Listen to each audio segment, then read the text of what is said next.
आज का रात्रि क्लास है 18 दिसंबर 1968।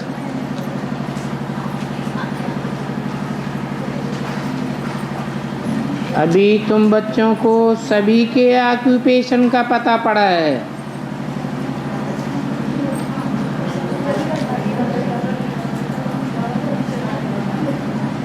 भगवान के ऑक्यूपेशन को भी जानते हो, देवताओं के ऑक्यूपेशन को भी जानते हो, और देवियों का क्या धंधा है वो भी जानते हो।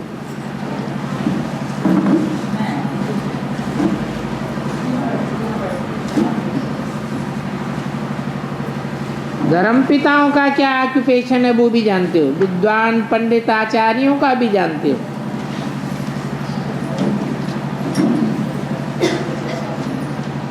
भक्ति मार्ग वालों को तो कोई के ऑक्यूपेशन का पता नहीं है।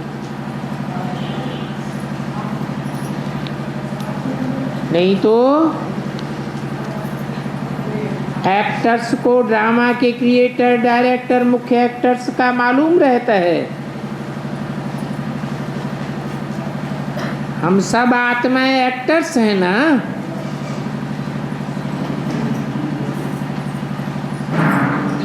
और आत्माओं में भी जो मनुष्य आत्मा होकर के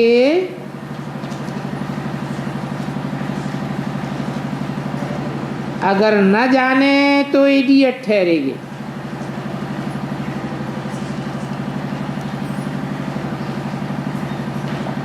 क्योंकि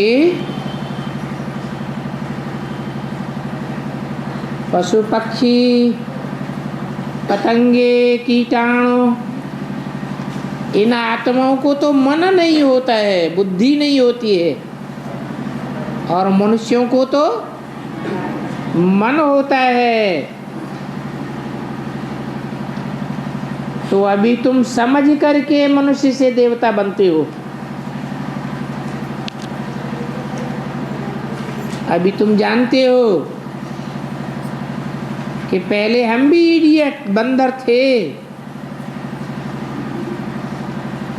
इसी जन्म में बंदर थे, फिर इसी जन्म में विश्व के मालिक बनने लायक बन रहे हैं।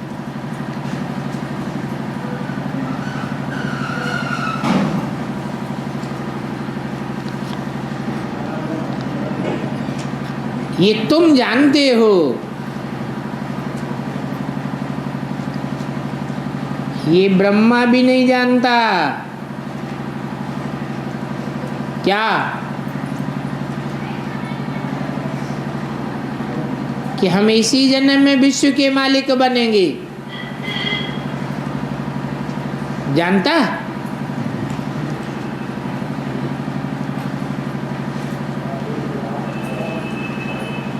तुम तो समझते हो पहले हम बंदर से भी बदतर थे।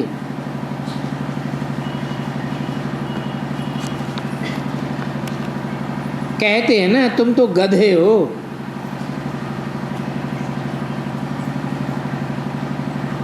पहले कह देते थे ईश्वर सर्वव्यापी है। अब ये सर्वव्यापी का ज्ञान तो बिल्कुल ही जंगलीपना है। अभी समझते हो कि अनेक प्रकार के मनुष्य हैं। कोई तो कहते हैं जिधर देखता हूं उधर राधे ही राधे। कृष्ण के पुजारी फिर कहेंगे कृष्ण ही कृष्ण।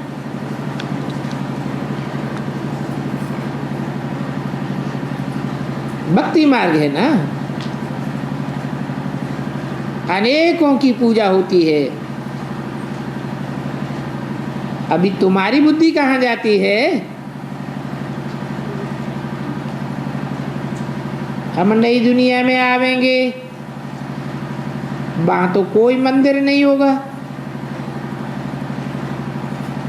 और ये ज्ञान भी नहीं होगा,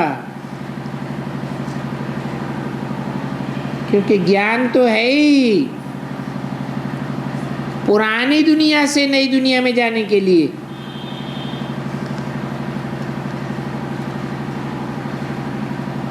ये राजयोग है ना। राजा रानी, डबल सिरताज, ये लक्ष्मी नारायण है ना, जो इस राजयोग से नर से नारायण, नारी से लक्ष्मी बनते हैं।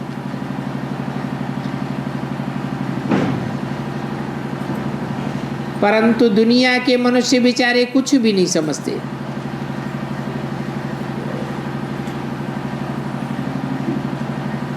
अम्बा अम्बा कहते रहते हैं, लक्ष्मी को तो अम्बा नहीं कहेंगे। क्यों?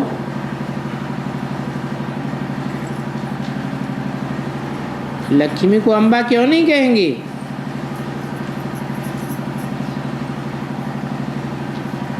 क्योंकि लक्ष्मी तो भारत में ही पूजी जाती है। वो भारत माता है। अम्बा तो जगदम्बा है। कितने नाम हैं? काली, चंडिका,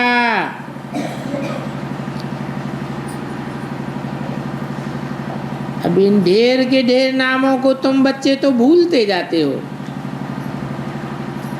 सभी कुछ भूलना है, इस देह को भी भूलना है। ये तो भगवान वाच है ना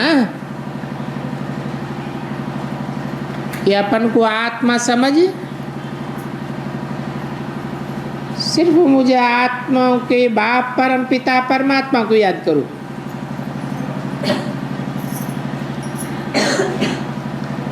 गीता की इज्जत बहुत है।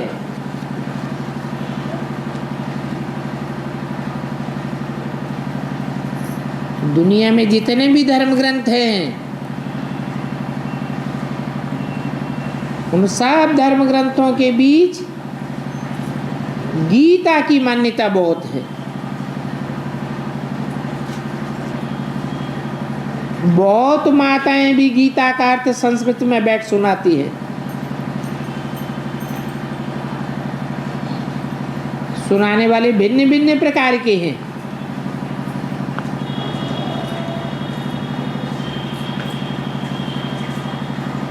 और बनारस तो है सुनाने वालों का अड्डा। वहां से ही बड़े बड़े विद्वान पंडित आचार्यों को टाइटल मिलते हैं। इसलिए बाबा ने भेजा था बनारस में कि घेराव करो विद्युत मंडली का। अभी आते हैं, समझते तो ठीक है, फिर बाहर निकले तो वैसे के वैसे बन जाते हैं।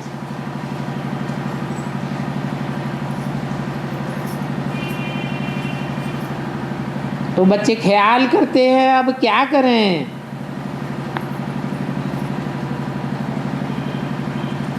अगर कहें गीता शिव ने गाई है तो सभी कहेंगे ये फिर कहाँ से सीखे हैं।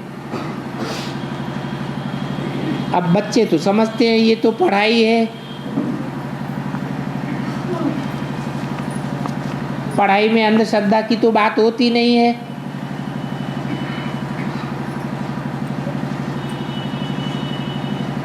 ईश्वरीय ज्ञान में कोई अंधश्रद्धा तो सिखाई नहीं जाती।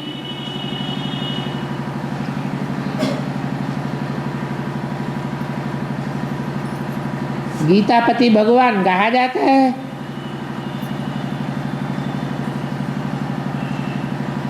गीता को माता कहते हैं।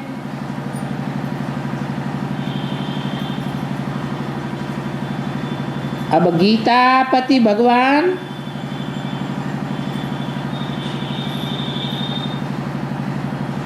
जरूर सद्धर्म की स्थापना करेंगे।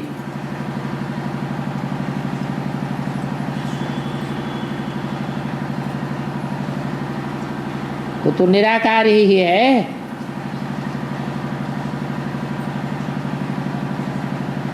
निराकार का मतलब कोई बिंदु नहीं, निराकारी स्टेज को धारण करने वाला है। बिंदु कैसे गीता ज्ञान सुनाएगा?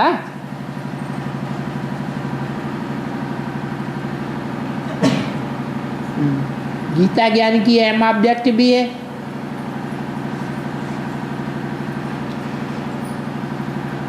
नर अर्जुन को ऐसा ज्ञान दिया जो नर से नारायण बने, नारी द्रौपदी को ऐसा ज्ञान मिला जो नारी से लक्ष्मी बने।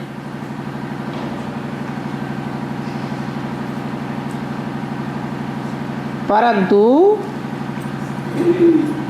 इस पढ़ाई में याद की यात्रा में मेहनत है, क्योंकि माया बहुत विघ्न डालती है। और तरफ माया बुद्धि योग ले जाती है।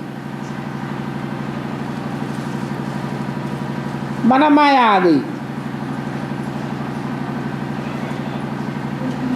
क्योंकि माया के तो अनेक रूप हैं और बाप का तो एक ही रूप है।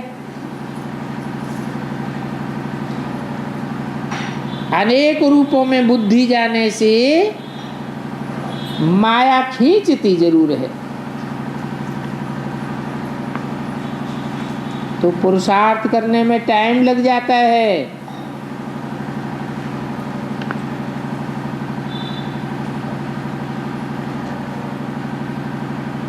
इसलिए कर्मातीत अवस्था तक पहुंचेंगे,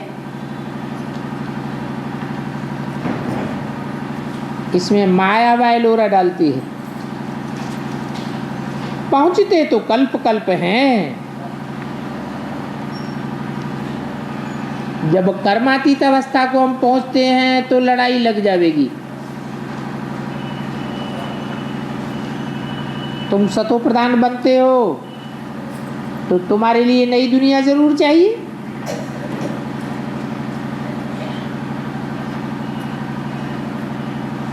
ये नई दुनिया की ही एक लाइफ है। फर्स्ट क्लास अमूल्य जीवन है देवताओं का।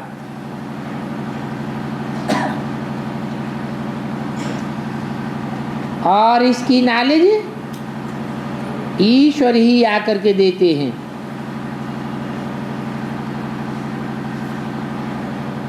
भगवान बैठ ईश्वरीय नॉलेज पढ़ाते हैं। तुम्हारी बुद्धि में आगे था, कृष्ण पढ़ाते हैं,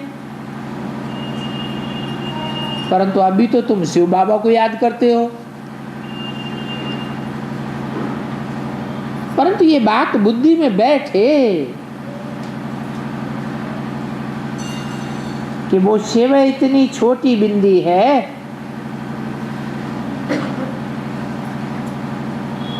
यही बात घड़ी घड़ी खिसक जाती है।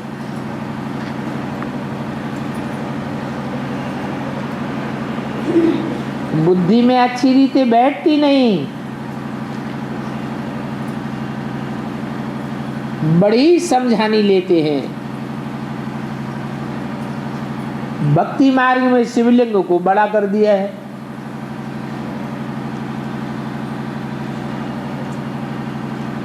अब कोई तो अच्छी रीति याद करते हैं कि मैं भी अति सूक्ष्म आत्मा हूं, मेरा बाप भी सूक्ष्म ज्योति बिंदु आत्मा है। टैप भरा हुआ है, अभी शरीर धारण किया है तो टैप चलता रहता है। ईश्वर का टैप बने उनकी आत्मा सभी से छोटी है, अति सूक्ष्म है। या कोई मनुष्य की आत्मा सूक्ष्म होगी?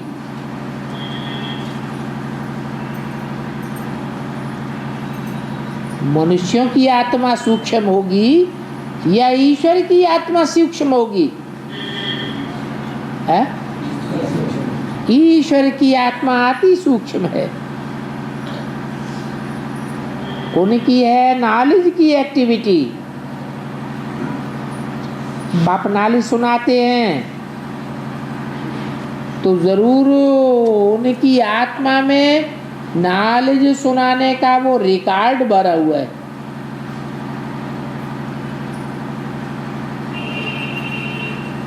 और कोई भी है जिनका बाप से भी कम रिकॉर्ड है, औरों के मुकाबले जास्ती है।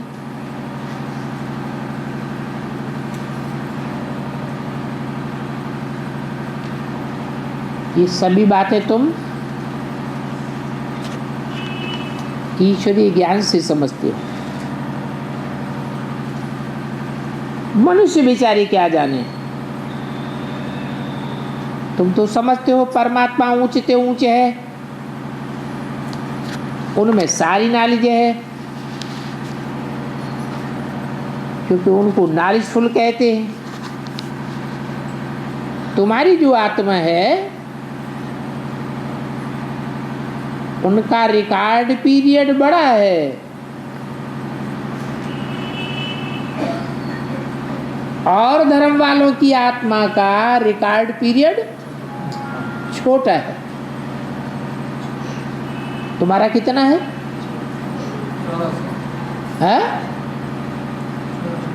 तुम्हारी आत्मा का रिकॉर्ड पीरियड कितना है? 5000 वर्ष, पूरे 5000 वर्ष, जो पग पग चलता रहता है। मीठे मीठे बच्चे अच्छी रीति बाप को याद करते हैं तो बैटरी चार्ज करते रहो, क्योंकि अभी तुम्हारी बैटरी पूरी डिस्चार्ज हो चुकी है। फिर तुमको अभी युक्ति मिली है चार्ज करने की। क्या युक्ति मिली है?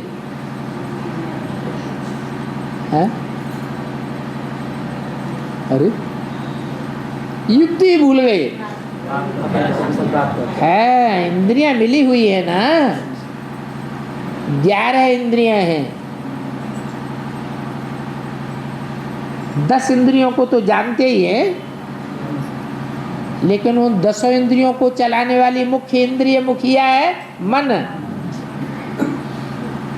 तो मन बुद्धि से याद करो,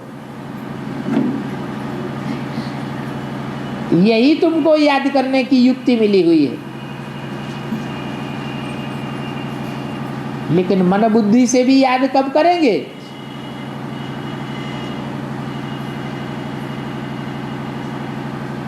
भगवान को याद करेंगे तो कैसे याद करेंगे मन बुद्धि से?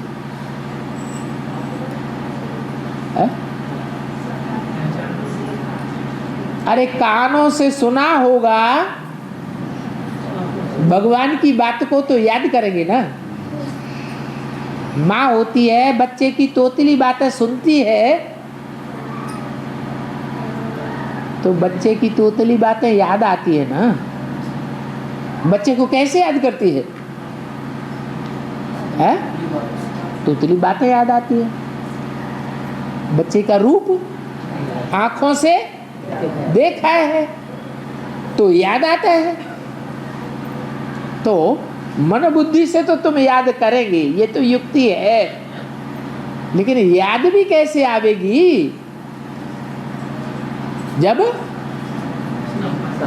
आंखों से देखा होगा, कानों से सुना होगा, इंद्रियों से अनुभव किया होगा, तो याद जरूर आवेगा।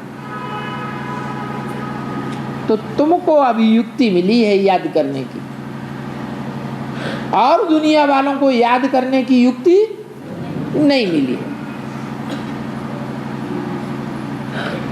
तुम्हारी बैटरी चार्ज होने की युक्ति है। तो जितनी ज्ञान की धारणा होती जाती है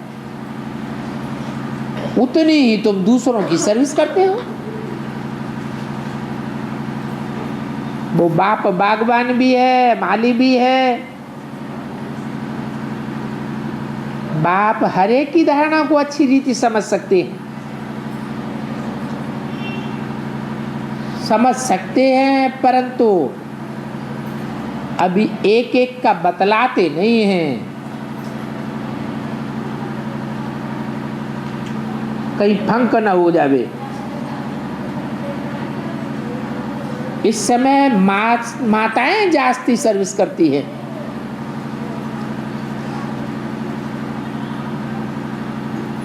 इस समय माताएं जास्ती सर्विस करती हैं। क्यों? पिताओं को कौन सा सांप सूंघ गया है? माताओं की क्यों बड़ाई कर दी? अरे कोई तो कारण होगा।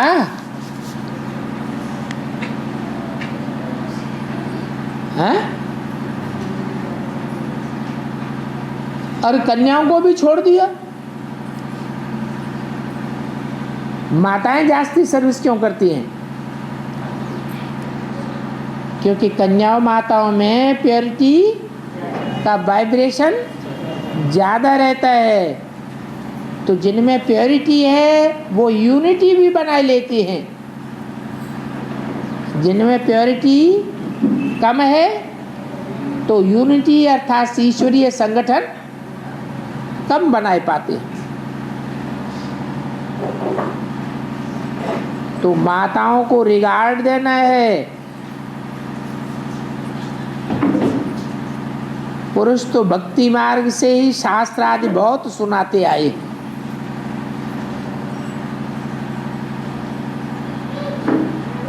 रियल ज्ञान तो जिसे ईश्वरीय ज्ञान कहा जाता है वो माताओं से मिलता है। माताएं बेचारी इतनी शास्त्र आदि पढ़ी हुई नहीं है, इसलिए माताओं का नाम जास्ती है।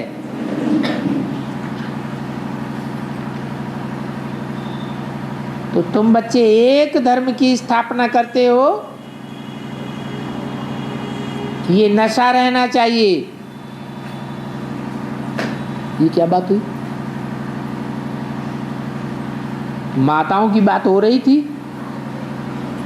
एक धर्म की स्थापना करने का नशे की बात कहाँ हुई है? अरे पुरुष तो इधर उधर चारों ओर मुंह लटकाते रहते हैं, और भारत की माताएं तो क्या होता है उनमें विशेषता है? सारे जीवन में एक ही की तरफ बुद्धि जाती है। क्या अनेकों की तरफ बुद्धि जाती है?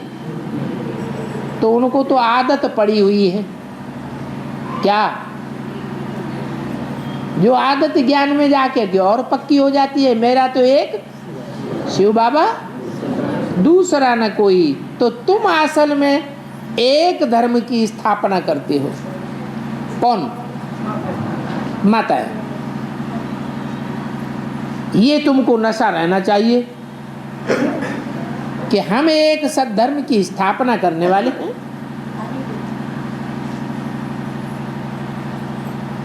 आदि सनातन देवी देवता धर्म की स्थापना अभी हो रही है, तो वो तुम्हारे अंदर आंतरिक खुशी होनी चाहिए। जितना बाप को याद करेंगे पाप कटेंगे और खुशी चढ़ेगी।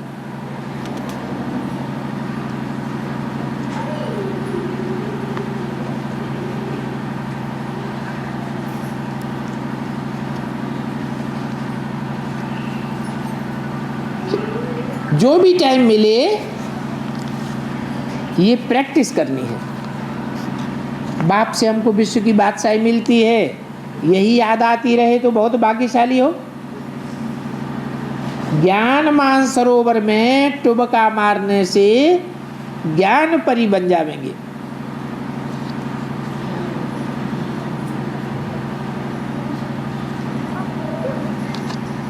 कौन है ज्ञान मानसरोवर? है, बताओ।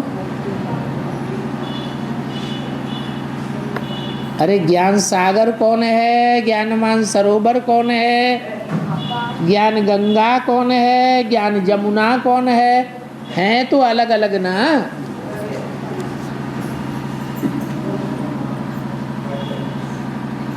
तो कौन है ज्ञान मानसरोवर जिसमें टुबका मारने से परिजात बन जाते हैं?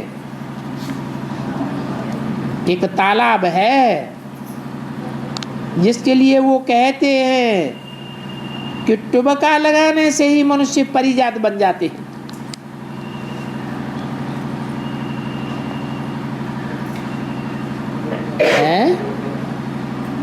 मानसरोवर की क्या विशेषता है? अरे दुनिया में कहीं मानसरोवर है या नहीं है? तो क्या विशेषता है? बहुत ऊंची स्टेज में है, पहाड़ों पर। माना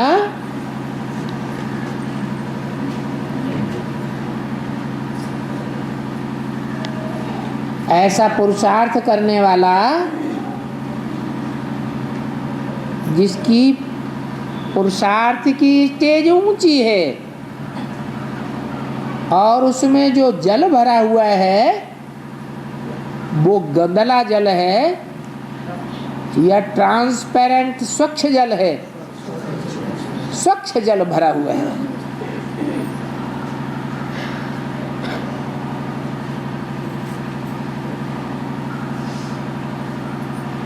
तो सबसे जास्ती स्वच्छ जल किस में आता है? आत्माओं के बीच में कौन सी ऐसी आत्मा हो सकती है जिसमें सबसे जास्ती स्वच्छ ज्ञान जल आता है?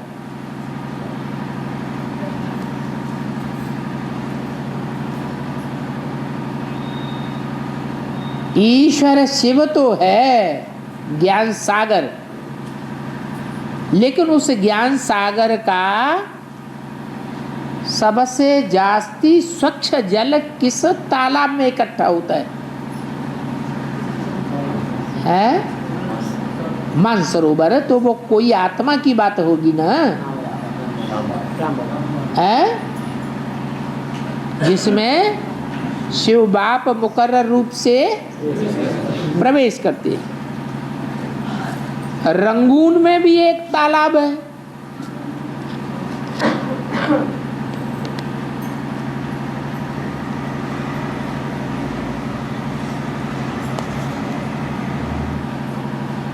अभी तुम बच्चे ज्ञान सरोवर में टुबका मारकर परिजात बनते हो। अच्छा, बच्चों को गुड नाइट।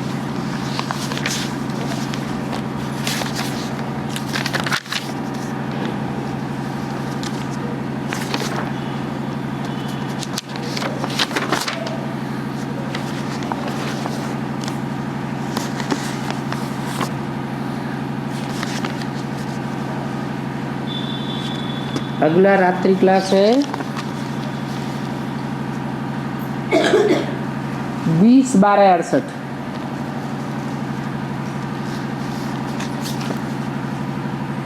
गाया जाता है गोदरी में करतार देखा।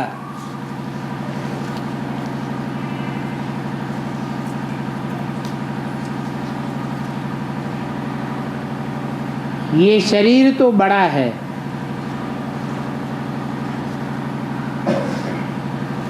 इनमें है बाप,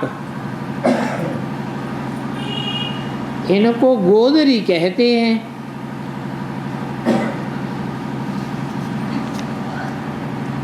तो यह बाबा कबर रजाई भी पहन करके आते हैं। कौन बाबा? ब्रह्मा बाबा। अभी तो ज्ञान की बातों में सभी की बुद्धि चलने लग पड़ती है। परंतु ऐसा क्या करें जो सब मनुष्यों की समझ में आवे। क्योंकि बाप तो नॉलेजफुल है, वो बाप बीज रूप है, चैतन्य है। उनको ही नॉलेज है कि ये चक्र कैसे फिरता है। ऋषियों मुनियों से जाए पूछो, पूछा भी है कि बाप को जानते हो? तो ऋषि मुनि कहते आए नेति नेति, हम उसके आदि मध्य अंत को नहीं जानते। तो म्यूजियम में बड़े बड़े अक्षरों में लिखना चाहिए, बेहद का बाप जिसको भगवान कहते हैं, उनकी जीवन कहानी को दुनिया में कोई भी नहीं जानते।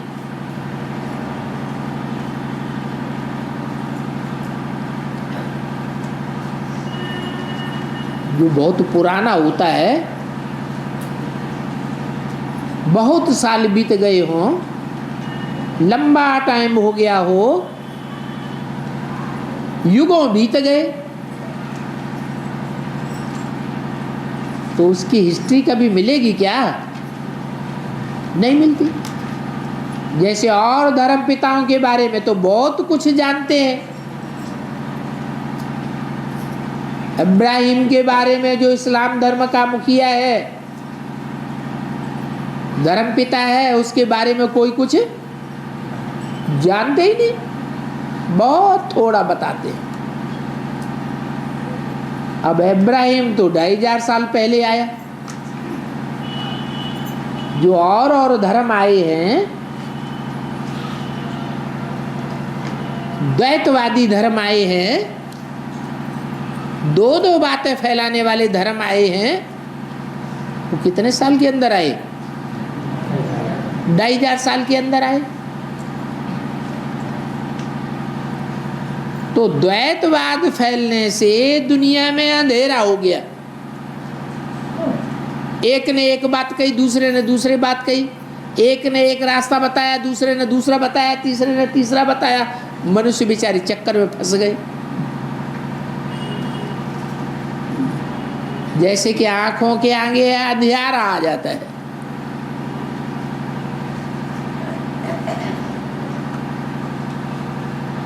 तो ये अंधेरे का टाइम है, जबकि ढेर के ढेर द्वैतवादी धर्म पिताएं आ जाते हैं, अपना अपना धर्म स्थापन करते हैं।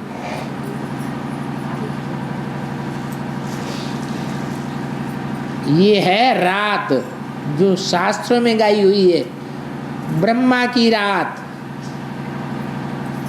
तो अब 2500 वर्ष की रात है, तो दिन भी 2500 वर्ष का होगा।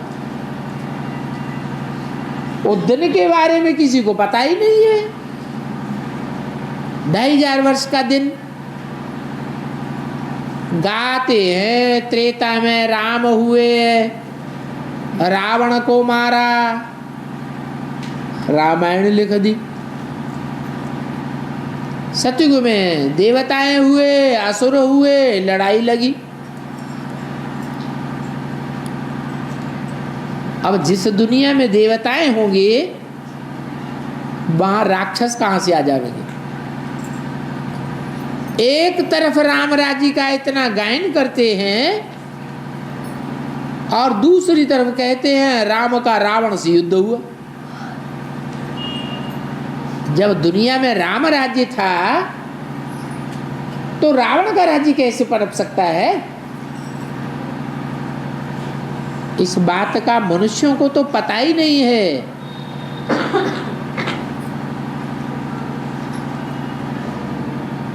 आज से 5000 साल पहले भी भगवान बाप ने आकर के बताया कि सतयुग त्रेता स्वर्ग की दुनिया है। स्वर्ग कोई ऊपर नहीं होता है, और नरक कोई पाताल में नहीं होता है, इस दुनिया में ही पहले स्वर्ग 2500 वर्ष, फिर बाद में नरक होता है। तो ये ऋषि मुनि तो नॉलेजफुल नहीं हुए।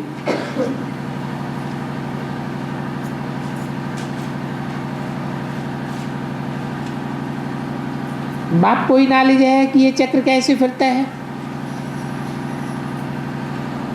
उन ऋषियों मुनियों से पूछो बाप को जानते हो,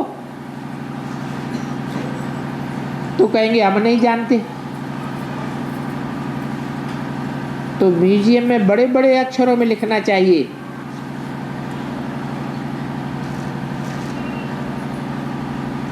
क्या कि बेहद का बाप जिसको भगवान कहा जाता है उसकी जीवन कहानी को कोई भी नहीं जानते।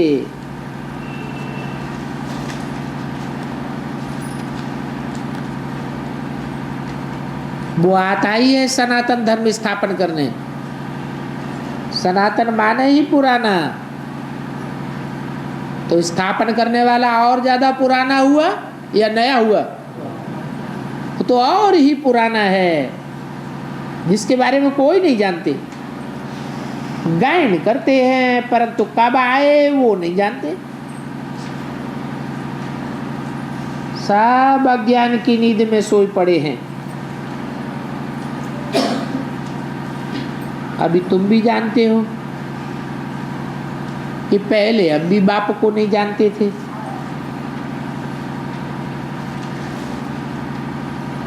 आत्मा सितारा है ये कहते भी हैं, वो तो सुनी सुनाई बातें कह देते हैं कि आत्मा सितारा है। और ये शास्त्र जो हैं वो भी तो मनुष्यों ने बनाए हैं। मनुष्य तो विकारी बुद्धि होते हैं, बुद्धि में विकार भरे हुए हैं। अब व्यास भगवान कहो व कृष्ण भगवान कहो,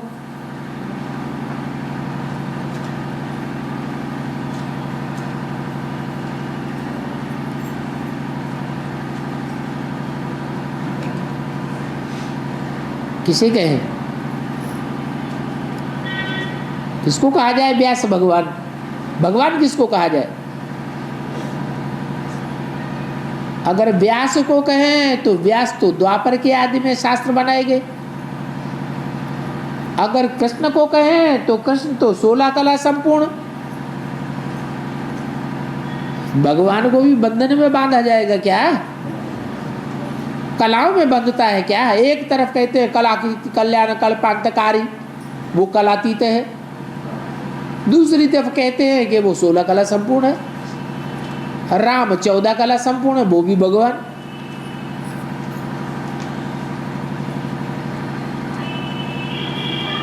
अभी तुम समझाओ कि भगवान तो बाप है जो सब का बाप है, मनुष्य मात्र का बाप है,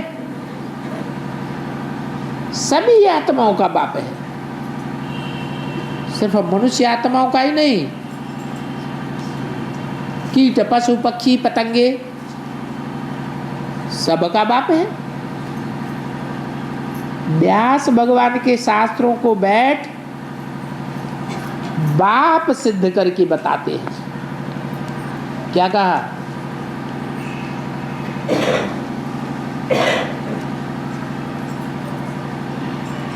व्यास के लिखे हुए शास्त्र अगर सिद्ध हुए होते, सच्चे साबित हुए होते, तो आज सारी दुनिया नास्तिक बनती? नास्तिक नहीं बनती।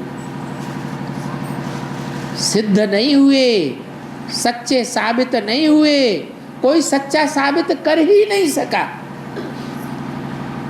कहते भी हैं कै समझे कवि, कै समझे रवि। तो व्यास भगवान तो कवि हुए, भले भगवान कह दिया उनको, लेकिन थे तो कवि ना। तो कवि ने जो कविता की, अलंकारात्मक कविता की, प्रतीकात्मक कविता की उसके अर्थ को कवि ही जान सकता है, कोई दूसरा उतनी गहराई से नहीं जान सकता। अब वो तो चले गए, उनके जो चेले चपाटे आए, गद्दी पे बैठे, वो कम अकल होंगे या व्यास से ज्यादा अकल वाले होंगे? कम अकल वाले, और आपस में लड़ते झगड़ते भी रहे। ढेर की ढेर शास्त्रों की व्याख्याएं तो कर दी, लेकिन सच्ची एक भी नहीं। एक ही गीता की कितनी सैकड़ों व्याख्याएं कर दी,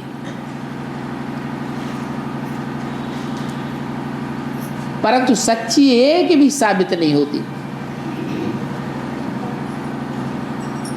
व्यास की गीता कहती है एक ही आत्मा है, एको ब्रह्म द्वितीयो नास्ति। और रामानुज की गीता कहती है आत्माएं अनेक है, सब में अपने अपने अलग अलग स्वभाव संस्कार भरे हुए, परमात्मा अलग है। अब कितना बड़ा टकराव हो गया, सच्चाई कौन बताए? तो बाप आकर के बताते हैं कि इन शास्त्रों में आटे में जैसे नमक डाला जाता है, ऐसे सच्चाई है। बाकी तो सच्चाई कोई ढूंढ ही नहीं सकता।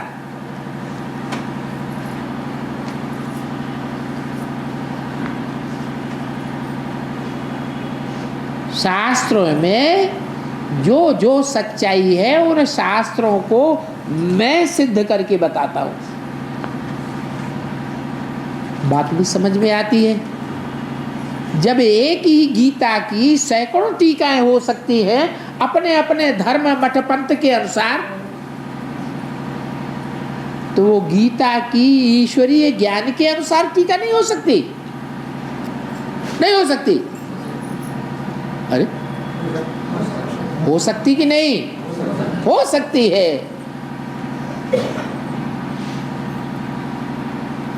लेकिन टीकाकार स्वयं वो ही होना चाहिए जिसने गीता लिखी, जिसने गीता गाई। अब व्यास भगवान तो है नहीं लिखने वाले, बोलने वाले। गीता जिसने गाई उसका नाम कृष्ण डाल दिया।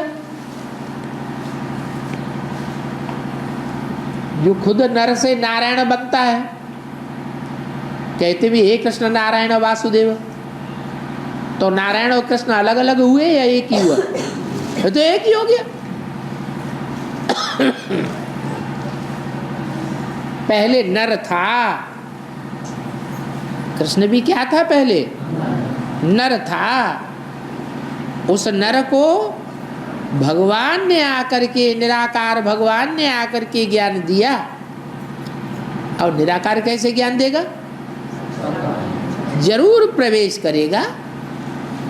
जैसे भूत प्रेत प्रवेश करते हैं तो भगवान प्रवेश नहीं कर सकता? कर सकता। गीता में भी एक शब्द आया है प्रवेष्टुम, मैं प्रवेश करने योग्य हूं, लेकिन आज तक किसी की समझ में ही नहीं आया कि भगवान निराकार कैसे प्रवेश करता है।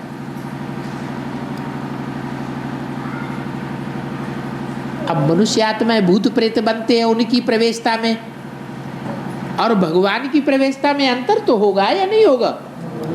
क्या अंतर होगा? जो मनुष्य भूत प्रेत बनते हैं उनको सूक्ष्म शरीर से अपनी कर्मेंद्रियां होती है, और कर्मेंद्रियों से उन्होंने ढेर के ढेर कर्म किए हैं, अच्छे बुरे। उन अच्छे बुरे कर्मों का लेप छेप मन बुद्धि रूपी आत्मा में भरा ही रहता है। ऐसी बोझिल आत्मा को लेकर के वो जिसमें प्रवेश करेंगे तो उसकी आत्मा दब जाएगी या नहीं दब जाएगी? भूत प्रेत जिसमें प्रवेश करते हैं उसकी आत्मा दब जाती है, और भगवान जिसमें प्रवेश करते हैं उसकी आत्मा क्यों नहीं दबती? क्योंकि भगवान तो हल्का फुल्का है, उसमें तो कोई पापों का बोझ है ही नहीं। उसकी मन बुद्धि रूपी आत्मा एकदम निर्मल स्वच्छ है और एकदम हल्की है। इसलिए जिसमें भी प्रवेश करते हैं, ब्रह्मा में मान लो प्रवेश किया तो ब्रह्मा को पता ही नहीं चलता कब आया और कब चला गया।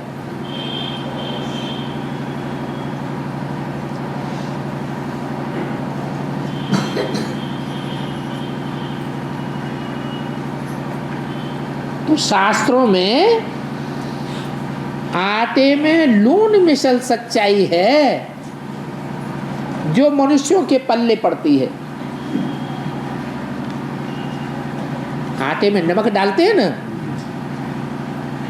तो स्वाद आ जाता है कि नहीं है? जीभ चटकारी लेती है ना, पता लगता है। तो ऐसे ही शास्त्रों में जो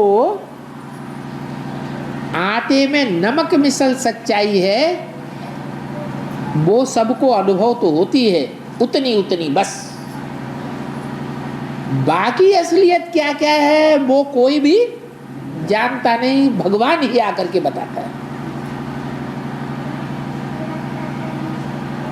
तो देखो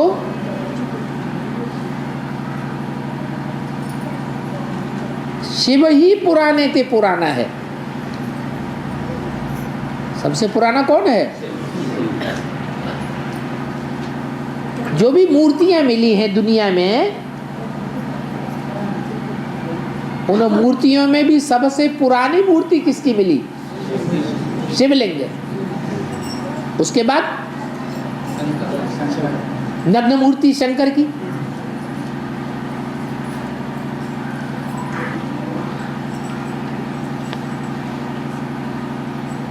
तो शिव पुराना भी है, उनमें भी कुछ न कुछ अक्षर निकाल कर देंगे।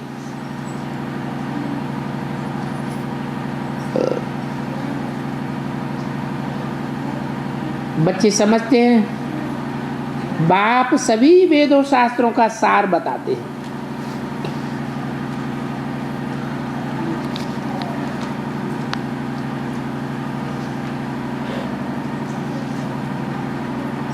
सिर्फ गीता की ही बात नहीं है, कोई भी ऐसा शास्त्र नहीं है गीता के अलावा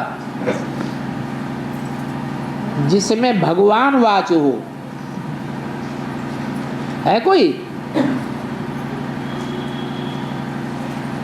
और भगवान वाच भी ऐसा हो जो कहे कि मैं तुमको राजयोग सिखाए राजाओं का राजा बनाता हूं।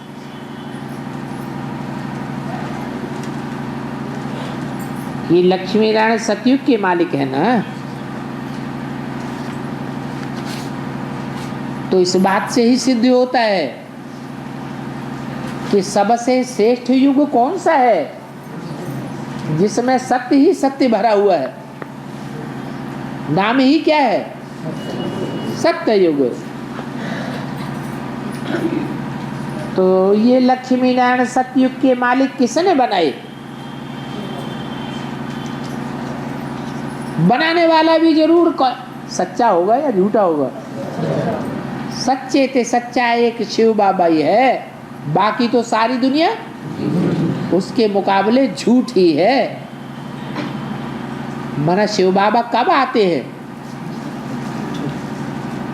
जब सारी दुनिया झूठ खंड कलयुग बन जाती है,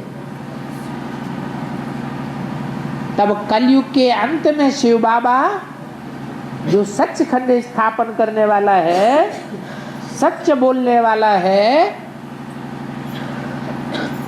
वो आते हैं।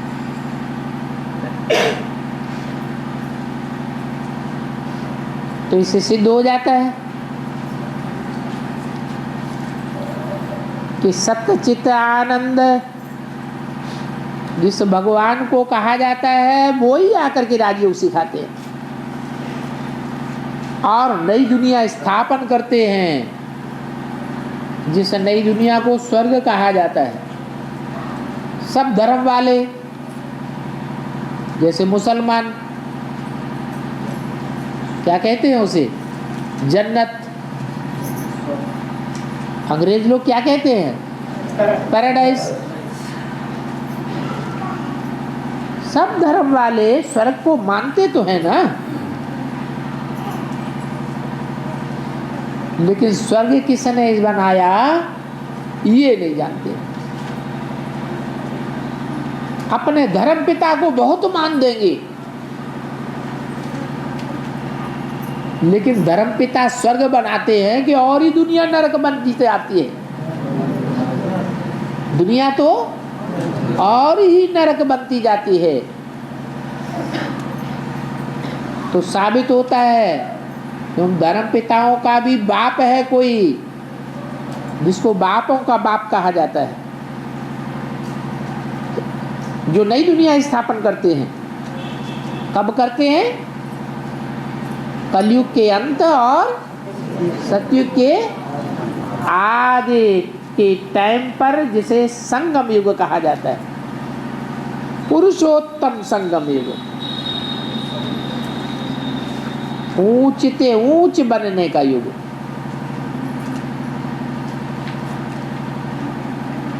नर से नारायण और नारी से लक्ष्मी बनने का युग। अब उत्तम पुरुष तो कोई है नहीं अभी। इसी को कहे उत्तम पुरुष है। अमेरिका की राष्ट्रपति को उत्तम से उत्तम नहीं कहे हैं।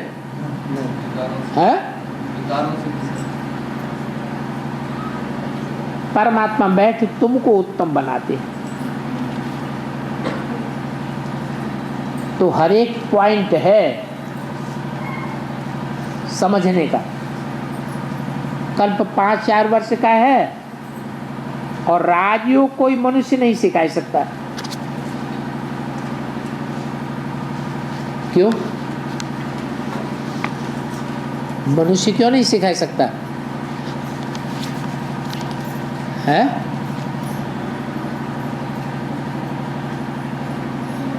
मनुष्य राजयोग क्यों नहीं सिखा सकता? कारण क्या है? क्योंकि मनुष्य राज की बात को जानते ही नहीं। सृष्टि का राज क्या है? सृष्टि का राज तो वो ही बता सकता है जो इस सृष्टि के जन्म मरण के चक्र में नहीं आता हो। तुम्हारी आत्मा सिखलाती है जब तुम बाप से सीखते हो। लिखते हैं फलानी आत्मा लिखती है। तुम विद्या भी पढ़ते हो तो धारणा आत्मा में होता है। बाकी तो ये सब अंग खत्म हो जाएंगे, लेकिन ज्ञान की धारणा कौन लेकर जाएगा नई दुनिया में? अंग तो खत्म हो गए। आंखों द्वारा पढ़ा, कानों द्वारा सुना, ये अंग तो खत्म हो जाएंगे। बाकी जो भी पढ़ा, जो भी सुना, उसका तंत्र कौन ले जाएगा? आत्मा ले जाएगी। संस्कार आत्मा ले जाती है, आत्मा पढ़ती है। ये बाप ने समझाया है। आत्मा अमर है तो कहेंगे बुद्धि पढ़ती है, परंतु बुद्धि है किसमें?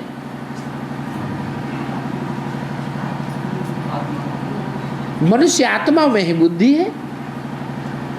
शरीर की बुद्धि है या आत्मा की बुद्धि है? आत्मा में बुद्धि है। पतित व पावन बुद्धि बनती है। आत्मा में मन बुद्धि है तो आत्मा ही कहो। मन बुद्धि को क्या कहें?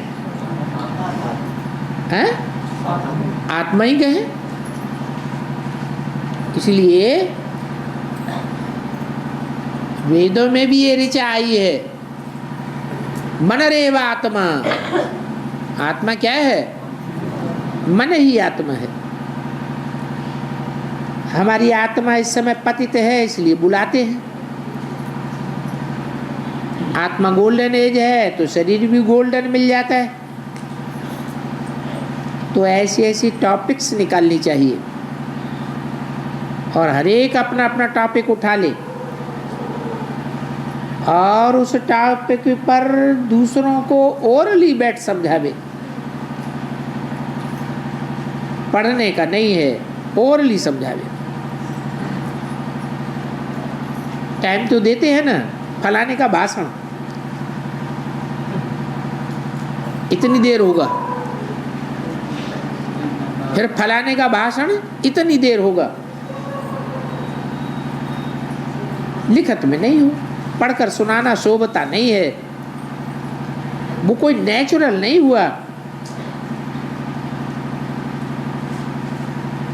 अच्छा नहीं है।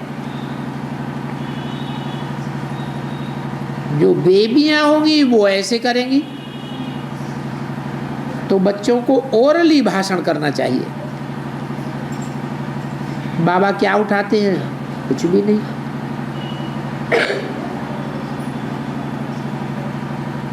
क्यों? बाबा उठाते नहीं हैं? हैं? अरे बाबा ये मुरली के पन्ने नहीं उठाते हैं? उठाते हैं ना। तो बाबा को ओरली समझाना चाहिए या मुरली के पन्ने उठाना चाहिए? बताओ। बाबा ओरली समझाते हैं, तो अब ये कौन समझाता है फिर?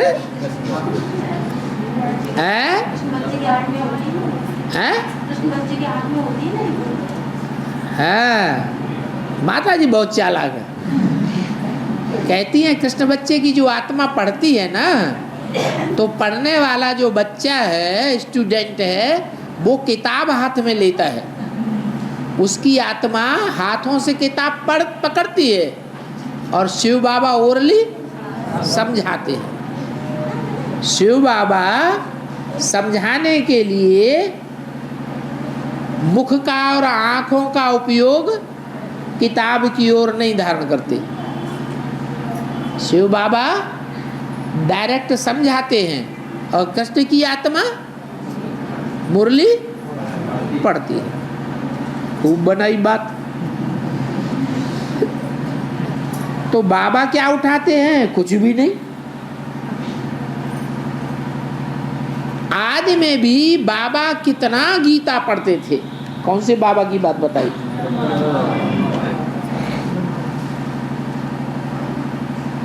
ब्रह्मा बाबा गीता पढ़ते थे और जो बूढ़े बूढ़े थे वो ही आकर के सुनते थे। उस समय ज्ञान तो था नहीं, छोटेपन से प्रैक्टिस भी है और ये बाबा ग्रंथ भी पढ़ा हुआ है। कौन सा? कौन सा ग्रंथ? अरे सिखों का गुरु ग्रंथ साहब। बच्चों के पास अथाह धन है, सारा दिन बुद्धि चलनी चाहिए कैसे किसको दान देवे। टॉपिक्स होते हैं ना। मुख्य बात है सर्वव्यापी की। ये सर्वव्यापी का ज्ञान कहाँ से आया?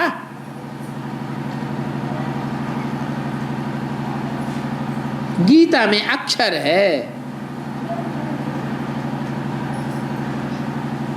तुम कहेंगे बाबा से पूछा गया है, गीता में ये आपने लिखा है क्या?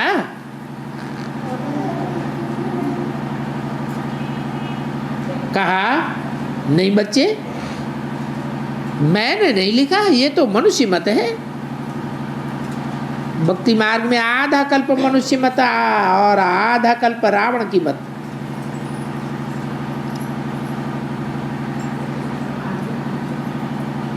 रावण की मत ही मनुष्य मत है।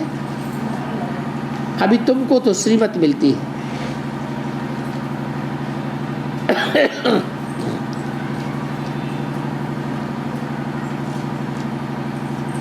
सृष्टि के आदि मध्य अंत को मनुष्य नहीं जानते हैं, न जान सकते हैं। मैं ही आकर के सुनाता हूं।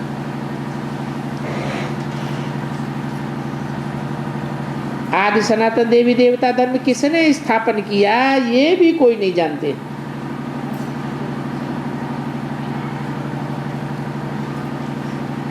बाबा आप ही आकर के बोलते हैं,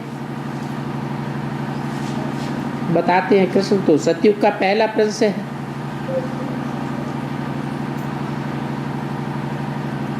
मनुष्य सभी 84 जन्म नहीं लेते हैं।